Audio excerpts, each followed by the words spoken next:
Hello runners, this is David McHenry, physical therapist and the director of the Therapeutic Associates Biomechanics Lab. Today is going to be the sixth and final installment of our six-part series that we are calling the Biomechanical Minutes, where we are taking 6 common running injury categories and identifying 4 or more biomechanical variables that we're finding have a high correlation to that particular vulnerability. Today, for the last installment, we're going to be talking about metatarsal stress injuries, which is unfortunately a very common thing that a lot of runners deal with over the course of their career.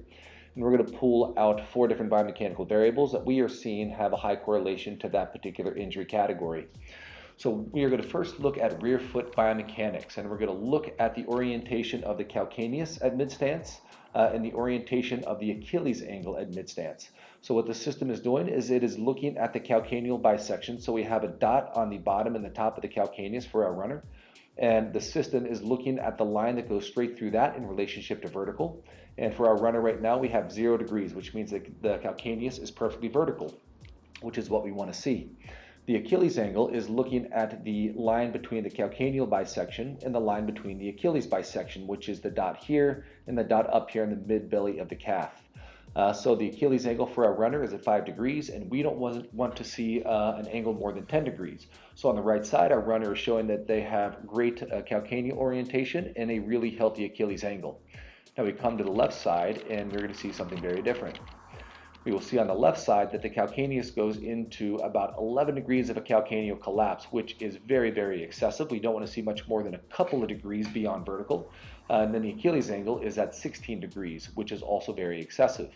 So what this does is it changes how force is being dissipated through the lateral side of the metatarsals. So this can increase the vulnerability in 2nd, 3rd, 4th, and 5th metatarsal stress irritation. So this is the first of the 4 biomechanical variables that we are going to be talking about.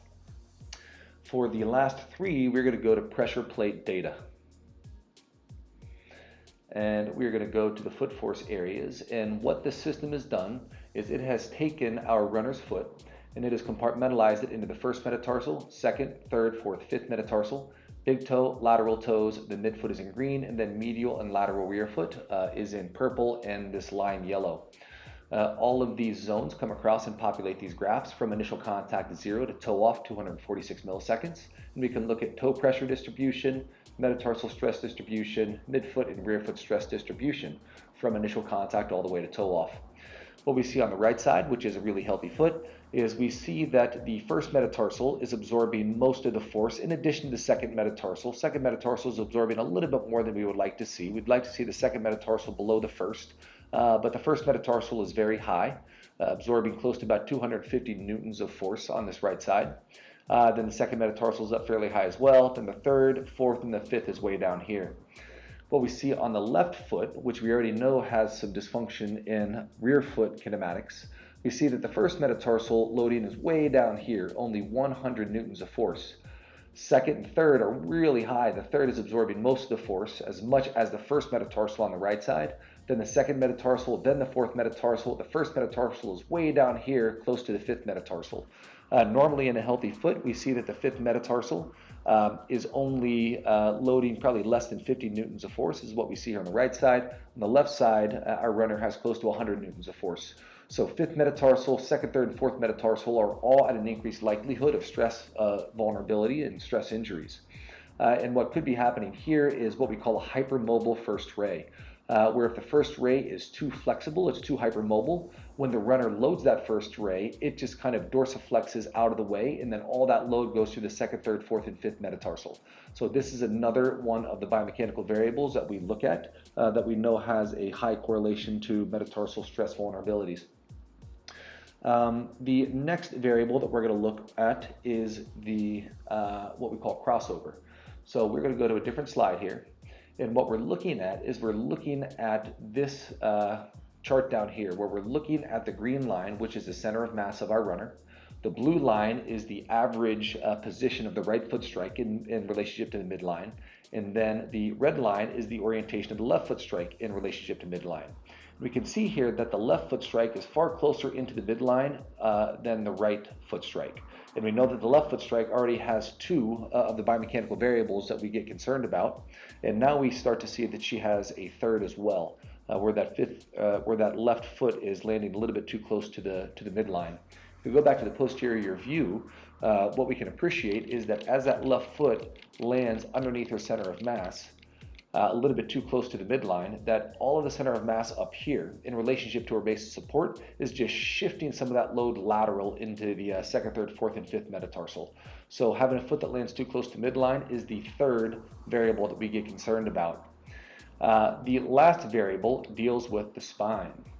So we're going to come back to the spine, and this is a variable that we have talked about quite a bit. And it is the coronal imbalance. And we're going to come back.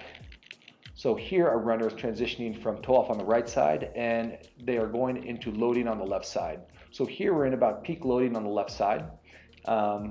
And what we are looking at is the orientation of the torso in relationship to the midpoint of the sacrum.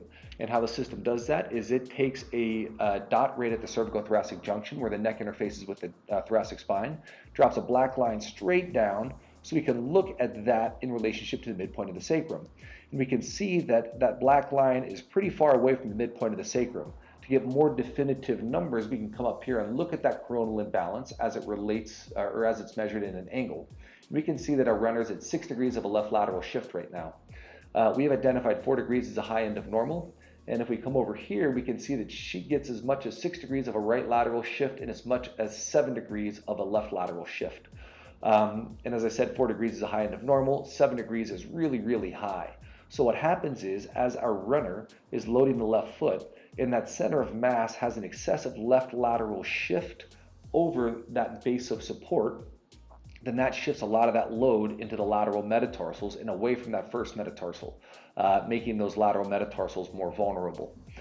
So you'll probably realize, if you've been looking at the previous 5 installments of the Biomechanical Minutes, that we are looking at this coronal imbalance quite a bit, because this excessive left and right lateral shifting of the torso has a biomechanical implication into low back pain, hip pain, femur and pelvis stress fractures, knee dysfunction, and foot ankle dysfunction, and now metatarsal stress dysfunction.